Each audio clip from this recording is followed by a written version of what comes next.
Yes? As I said, I was trained as a Templar before Duncan recruited me about 6 months ago. The Chantry raised me, and becoming a Templar was a decision made for me a long time ago.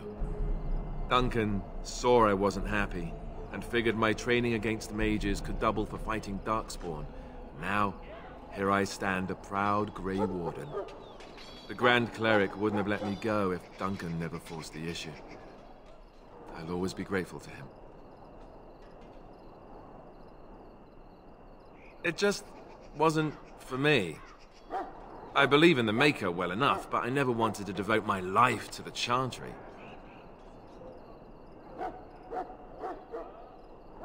I spent years in that Chantry, hopelessly resigned to my fate. Duncan was the first person who cared what I wanted. He risked a lot of trouble with the Grand Cleric to help me.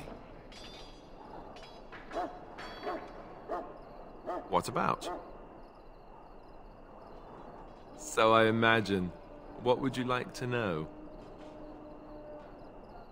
The Grey Wardens are warriors without equal. Darkspawn threatened to destroy the world 4 times over. Each time, the Grey Wardens led mankind to victory. Nobody knows more about Darkspawn, and nobody's better equipped to deal with them. You'll see. Trust me. I don't know if I go that far. Duncan says the Grey Wardens do whatever is necessary to protect mankind from Darkspawn. That means some pretty extreme things. Whatever it takes to bring victory. Well, let's see. Surely you've heard of Weishaupt's fortress? The great eyrie carved into the White Cliffs far off in the Anderfels? That's where the Grey Wardens once kept their griffins.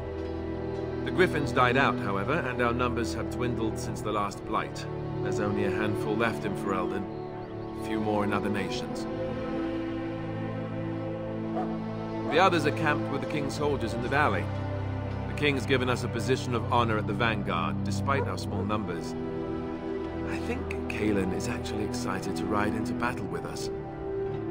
Maybe he thinks that's what his father would have done. King Marek, Cailan's father, reaffirmed the power the Grey Wardens were given during the Blights. In practice, we can't conscript too often without hurting our cause. We were exiled from Ferelden once. Best not to let that happen again.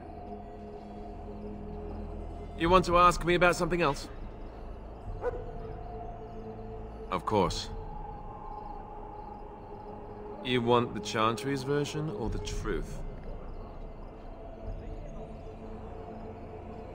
The truth is, we don't really know. They come up from the ground, and that's as far as we've gotten. Yes, and it nearly wiped us out. When defeated, the Darkspawn flee back underground and seek out another old god to taint, thus bringing another Blight. We haven't seen it yet.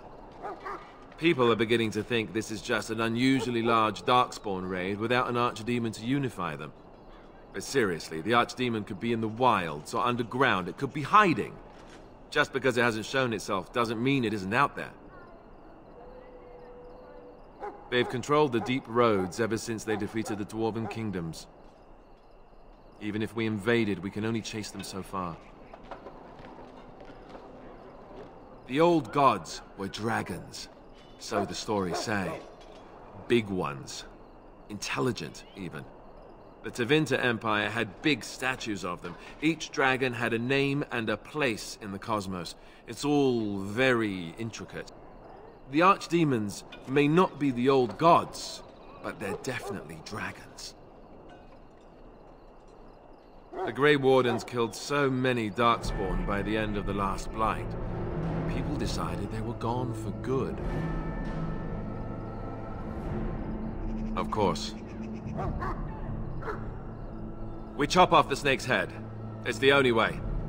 According to texts, the most famous Grey Warden leader, Garahel, killed the Archdemon Underal in personal combat at the Battle of Aesley to end the last Blight.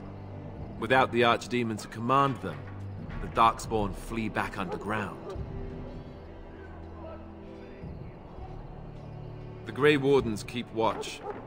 We feel the Darkspawn when they come.